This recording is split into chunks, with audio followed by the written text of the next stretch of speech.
Hello, family members. Hope you're having a good day today. I want to talk to you about something that I touched on before in my midlife crisis video, but that I wanted to expand upon because I think more and more that it is something that we need to start talking about is copyright has run its course in society. It really has. And I understand that it's hard for us to even imagine a world without copyright because it's so intrinsic to like our artistic economy. But the thing that we forget is that there are a lot of people who make art for reasons other than financial gain. And there are a lot of people who make great art who are not particularly motivated by financial gain or are just not the kind of people who would ever be, popular. And I think what kind of like cemented this in my mind was the idea of whether or not America is a meritocracy. Like, to me, it's weird to even ask that question because it's like so obviously not. Like one of the best songwriters and musicians I've ever seen in my entire life. I've gone to a lot of concerts, I've watched a lot of music, listened to a lot of music, is a guy nobody's ever going to hear of. Because, he's just some like goofy looking white kid from the suburbs who isn't particularly motivated to go out there and fight his way to the top of the music industry, okay? But the music he makes is incredible. Absolutely incredible. And you get this feeling when you hear him that if only more people could hear him, that they get it and everybody'd love the music. And maybe that's true, but it's a lot harder to get your music in front of a broad audience than people want to think it is, And so the idea that the best singer is somebody who's a pop star or, is a famous musician in that regard. The idea that the best guitarist is somebody you've ever heard of. The idea that the best painter is somebody you've ever heard of, best potter, the best sculptor. It just seems unlikely to me. The way that our system is set up allows for a lot of nepotism. And anytime that you have a system that allows for a lot of nepotism, that means it can't be a meritocracy. If there's ways to get to the top that have nothing to do but accident of birth, well, then, it's not merit. And if that means somebody's taken a place at the top that should have belonged to somebody else, that's not merit either, right? So, I made the argument in my previous video, and I still stand by this, that copyright has lost all real purpose as far as like anything other than, benefiting corporations. The truth of the matter is corporations have the wherewithal to enforce their copyright and small creators do not. And, if you look back at like, say, Hbomber Guy's video about plagiarism, and his point is, there's not really anything that the system can do about plagiarism on YouTube. That the system is ill prepared for that because it requires some sense of judgment. And so that means that small creators really don't have the ability to enforce copyright against small creators. And how many times have you heard of things like independent fashion designers having their designs stolen by big brands, or somebody, a small creator creating some sort of book that then there's a very suspiciously similar book out later that's more consumer friendly and gets way more famous, and who's ever going to be able to prosecute that? H Bomber Guy spends the first part of his video essentially saying that if somebody plagiarizes you, the odds are you're not going to be able to sue them and get any sort of justice. It's just unlikely to happen. Corporations sometimes can sue other corporations, I guess, and see some sort of success there. But at this point, copyright is essentially something corporations use against consumers and not really something that benefits actual creators. Because corporations don't create, they just distribute what people create for them. And so, like, I think about when I was a kid, there was a lot of focus on selling CDs or tapes or, albums, records, singles, whatever, because that was a lot of the income that was related to music was by that, you toured to support a CD. And now it's basically the other way around. You put out a CD to help support and market your tour so that people are more excited when your tour comes to town and are more likely to pay to go see you.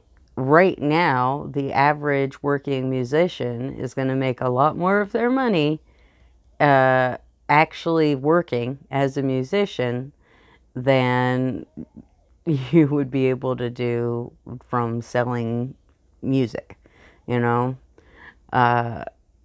the truth of the matter is the whole idea of selling music on a corporate scale is kind of a lie too. In FD Signifier's recent video about the whole Drake and Kendrick thing, he talks about how most rappers are poor and how most record company deals really benefit the record companies and exploit the creators, Already, that's sort of the norm. And the only way to make money is to exploit other rappers underneath you. It's basically like the hip-hop version of an MLM. It's kind of terrible, right? And we don't have to do that, What if distributors, like record companies, movies, studios, whatnot, had to pay creatives for their movie, or for their work, a fair wage up front? And then there's no monkeying around on the back end anymore, Well, why would a movie theater release a movie if they can't, copyright it and be able to make money off of secondary sales? Well, there's initial movie tickets, of course, but there's also merchandise, Like, the fact of the matter is they don't really necessarily make a whole lot of money off of secondary sales now anyway, with streaming, So I think it would kind of make sense to move to a model where the creatives get paid up front. And something that I forget where I heard this point exactly, maybe multiple places, but there used to be this culture of like writers' rooms where a bunch of writers would be paid to kind of sit around and work together on a TV show. And that kind of has been thrown by the wayside in recent years, because of how everything's kind of moved to this like different model in entertainment. And I think if we didn't have copyright, then there would actually be an incentive to go back to that. If you're making an ongoing media project, having writers on staff that you've already paid up front to provide you with the content that you need for that ongoing media project, well, you know, then you're going to have the content you need when you need it. And the one place where I'm not certain that copyright being abolished is really better, because I don't really know much about it, is literature, writing. Because I honestly don't know if writers really do make a lot of their money off of actual individual book sales, or if it's contracts and things like that, you know, if there wouldn't be a similar thing where they would, you know, give right of first publish and provide a story to a certain distributor, and then the distributor sells that content on first run and makes their money. I don't know if that would really work the same way. That's the only place where I'll admit my understanding of how writers make money is a little shaky, and so I wouldn't say for certain that I know that copyright doesn't benefit printed word, you know. But other than that, you know, when it comes to music, TV, movies, to me, I just see like stories being held hostage by corporations for decades, when we could just be putting them back into the public sphere. And like, I think that's a good thing. I mean, look at fan fiction. There have been good authors and good stories that have started as fan fiction. And that's because, you know, essentially, for whatever reason, the big corporate interests have decided not to really push the issue when it comes to fanfic, as long as we're talking about, you know, like distributed for free kind of fanfic online. You know, there's some creators that really have made an issue of it, and so you don't see much of a online community supporting those works anymore, so maybe that's not such a great idea. But, you know, it gives fans the ability to make a playground of all these stories, to put these different characters in different scenarios, to cross over stories, to do all sorts of interesting creative things that would never have happened if stories were completely strictly locked in copyright, even in written form. And I think that the fan community is really an example of how copyright kind of pushes us back and keeps us from being able to really fully be as creative as a society as we want to be, you know. And I wonder, what's the benefit of, you know, somebody wrote something 50 years ago and died 2 years later, and their heirs are still making money off of it? Like, I can almost understand a copyright for the length of the life of the actual, you know, creator, but then, like, beyond that is kind of an interesting thing to me. Like, I guess it's, I don't know. It's a strange thing. Like, I think that, you know, ideas and stories and imagery and things like that should belong to society to do with as they will.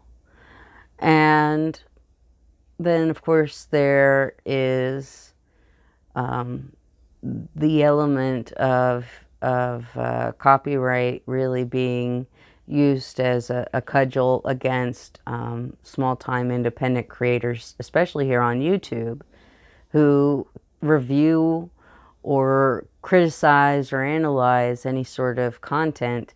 They have to be careful that they're not going to get a copyright strike, or they're not going to get their video claimed and their revenue for their hard work making their video being siphoned off to some corporate interest that didn't do anything to actually create that content other than own the license to certain content that is being discussed in a fair use way. You know, it kind of makes me sick. Like, I have a few videos that I've used a few clips in that got copyright claimed, and it makes me kind of mad because it's like, I know I did use a little bit of this content here or there, but I was using it to make a point, and I'm not going to make any money off of my videos, but if I did, it would be really weird for my work to result, you know, my voluntary work to result in them making money off of something that they didn't have any hand in, you know? Like, very strange thing to think about. And, you know, I see when I watch YouTube, you know, like media review, a lot of, I've had to, you know, delay the release of this video by several days because I had to work really hard to make sure that I would be able to put a version of this video out that my revenue wouldn't be immediately siphoned off by some unrelated entity, because YouTube doesn't have, like, literally couldn't have the staffing level necessary to be able to be certain that something isn't fair use. They just don't have that capacity. And so in order to make sure that they don't get put on the hook legally for anything, what they end up doing is they err on the side of taking things down without any sort of review, or they err on the side of siphoning off funds to somebody who claims that they have the reason to do so, you know, and has the resources to not be questioned, because who's going to fight back? Who could fight back? You know, it's very rare. Ask Ben Bova and Harlan Ellison, right? You know, it just doesn't happen. When the corporate interest decides to take your content, your ideas, and warp them slightly, and then to present them as if it was always their own to begin with, there's not much that people can do about it. The individual can do about it.